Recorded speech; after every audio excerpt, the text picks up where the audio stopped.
Hi guys, happy Monday.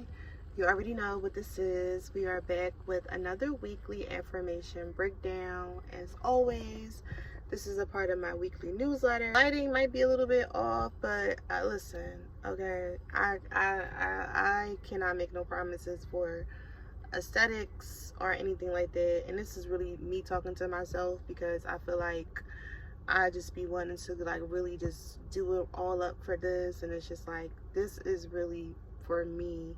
This is me taking myself seriously by doing this kind of stuff because I am promoting my writing, my work.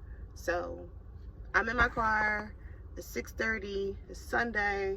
I'm getting ahead of this because I'm about to start working again, and I am not going to have time tomorrow to do this, and I really want to remain consistent. So I'm doing what I got to do, and this is the vibe.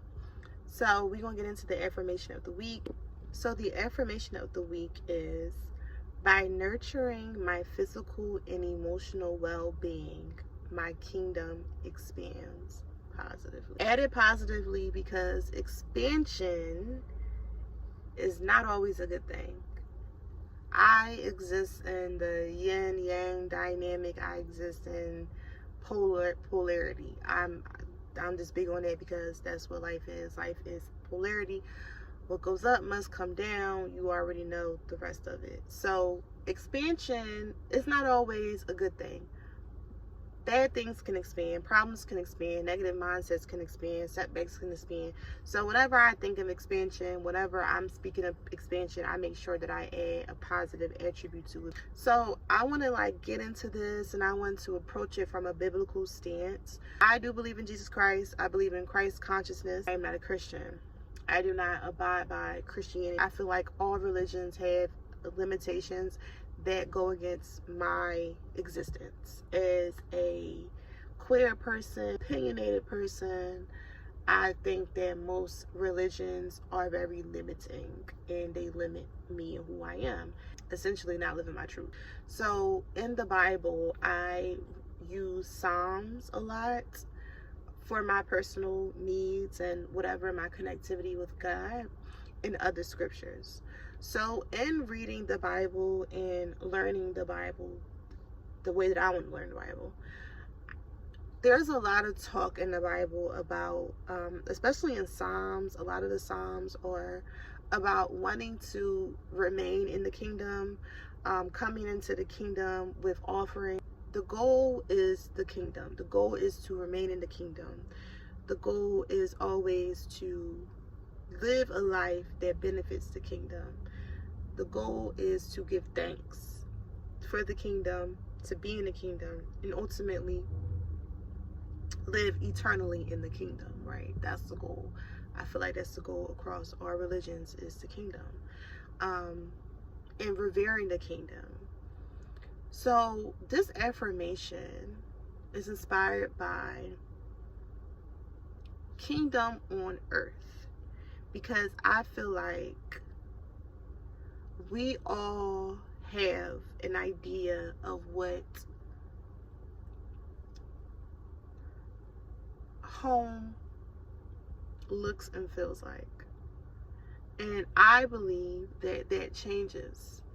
And I believe that home, in every sense of it, the physical sense, the emotional sense, the spiritual sense of home, I believe that is our kingdom. Because when I think of a kingdom, I think of it the place of dwelling, but in a not a religious sense. I don't want to say religious sense.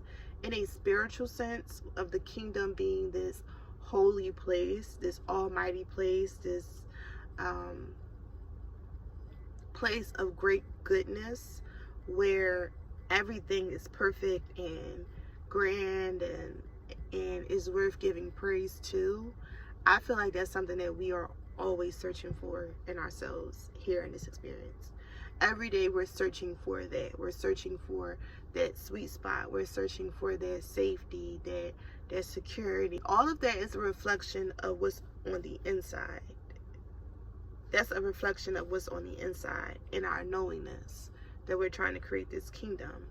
So when we are not taking care of ourselves physically, mentally, emotionally, which is a lot. It's a lot to do. Taking care of oneself is a lot.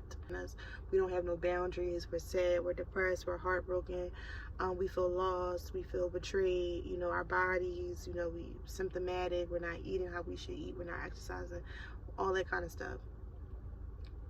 The kingdom feels unattainable because we are being bogged down by so many imbalances, to where it's like we're straying further and further away from what we think that we are capable of having. But when we take care of ourselves, which is a lot to do, but it's something that we have to do, and I don't care what you have to do to take care of yourself, you gotta. My attempt at taking better care of myself was literally moving to another state, and I'm still in the beginning stages of taking care of myself in this new dynamic. But that was a start, and I can say that I do feel better because I was drowning in my mental health when I was back in Philadelphia.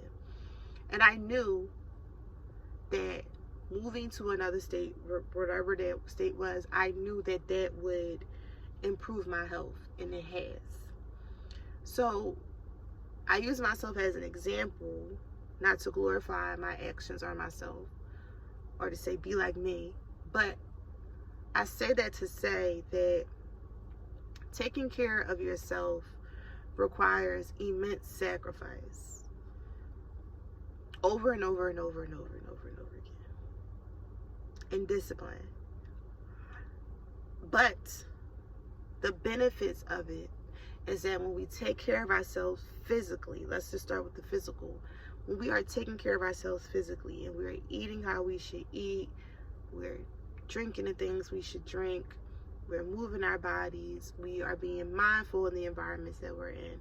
Mentally, we're processing our emotions, we're not letting stuff build up, we're noticing any abnormalities with maybe our thinking. Maybe we're a little bit too obsessive, maybe, you know, our mood swings are a little concerning. When we take care of our mental health and we do whatever it is that we need to do, I'm not against medication. I'm not against going to therapy, getting a psychiatrist. I'm not against none of that, because I feel like the journey with our mental health is a journey, and I think that's something that's based on the individual. But when we take care of that in our emotional health, emotions are so important. I feel that a lot of the elements that we have are emotions that are not being processed. But when we are, doing all of those things, and it's really a lifestyle. Taking care of yourself is a lifestyle, and it should be a lifestyle that we all adapt.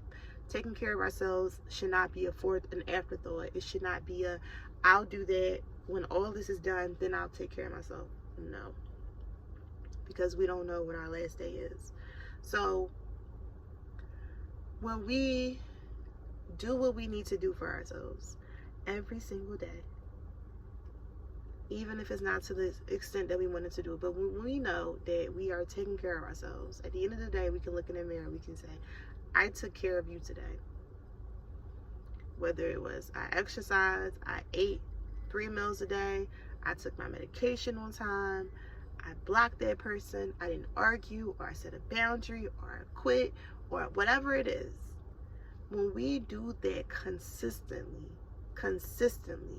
our kingdom expands, because then the things that we are desiring, the things that we are wanting, the things that we need to have to feel home, to feel holy in ourselves, we're getting them because we're taking care of ourselves. We are constantly separated from our desires when we don't take care of ourselves. And that's a part of the programming, like the overarching programming of capitalism, of the slave society that we exist in, because the society was obviously established on slavery. It still is, except now it's just like it doesn't matter what color your skin is. If you are not the 1%, you are a slave.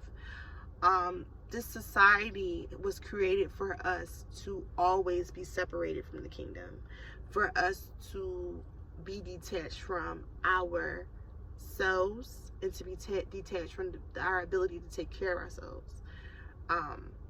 Because of that, we are always chasing something. right? But I really truly believe, and I want all of us to get to see this, myself included, because I've already pledged a lot of things to myself this year when it comes to my physical, my mental, and emotional health to take seriously, like every day. And whoever's watching this, whether you're part of the newsletter or not, I want you to do the same thing. And I feel like when we really stick to that, we have what we want. I just feel that way. And I don't think I need to go any further. So I feel like the kingdom expands. The kingdom feels like yours. The kingdom becomes attainable because it's all on the inside when we take care of ourselves. But when we are sick, mentally, physically, emotionally, we're not at our best, the kingdom feels so far away. We feel so separated from the kingdom. We feel so separated from God because we are not at our best. But when we are at our best, we're in the kingdom. And the kingdom is ours. Just like I said, going back to the reference of the Bible and all other religions, of this kingdom that exists, and the goal is to remain in the kingdom for eternity. But we are living in the flesh in the here and now, right? So the kingdom is our definition of eternity. Where do I want to live eternally?